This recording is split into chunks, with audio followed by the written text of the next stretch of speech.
Do you know who the richest man that ever existed? You might think Jeff Bezos, Bill Gates. What if I told you that there was someone who is the richest man that ever existed? There will never be someone as rich as King Solomon. The day when King David should die was near. Then this is what he told his son Solomon. King David said, "Soon, I will die like everyone else on the earth. So be strong and show people that you have grown into a man. Do what the Lord your God asks you to do. Live in his ways.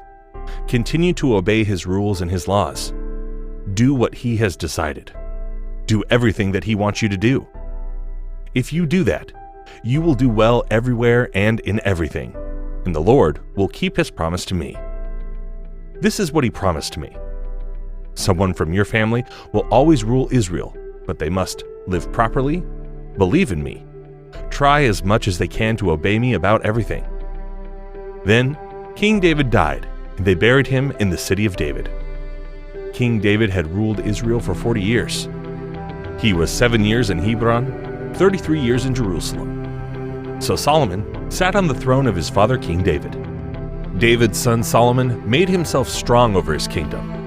The Lord his God was with him. Solomon spoke to all the people in Israel.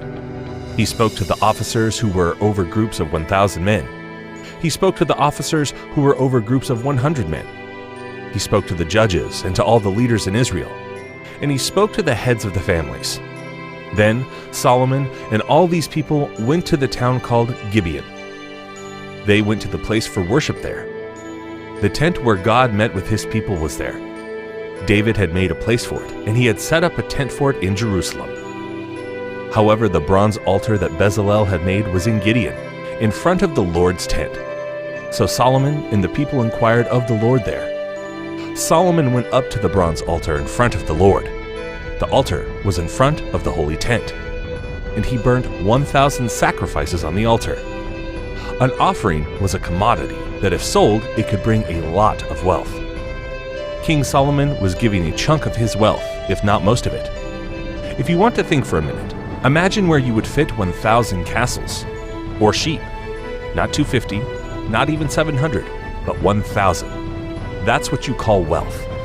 Please understand, Solomon showed his love for the Lord by according to the statutes of his father David. Let's be clear about one thing. God does not need your money or wealth. God only looks at the heart. There's a strong connection between giving, wisdom, and wealth. I can guarantee you, Solomon knew this. You'll find a lot of great scriptures in the Bible about how many gave, just like in Luke 21, 1-4, the poor woman whose husband had died. Solomon gave 1,000, but the poor woman gave all she had, which was 2 coins. Again, it's not only the quantity, but the heart. Now, we left off where Solomon gave an extrovert offering, but the next verse has greater perspective in our story. The very next day, God appeared to Solomon during a dream and said, "Ask me whatever you want." Solomon answered, "You were very kind to your servant, my father King David. This is because he always believed in you. He was a good man and he was honest. You have continued to be very kind to him. You have given to him a son to sit in his throne to this day. Now, my Lord and God, you have made me, your servant, king instead of my father. But I am only a child. I do not know how to do my duties. Your servant is here, among the people that you have chosen. It is a great country. There are too many people to count, or to find out how many that there are. So, give to your servant a mind that understands things, so I will be able to rule the people. I will be able to see who is right. I will be able to see who is wrong. That is how I will be able to rule your great country."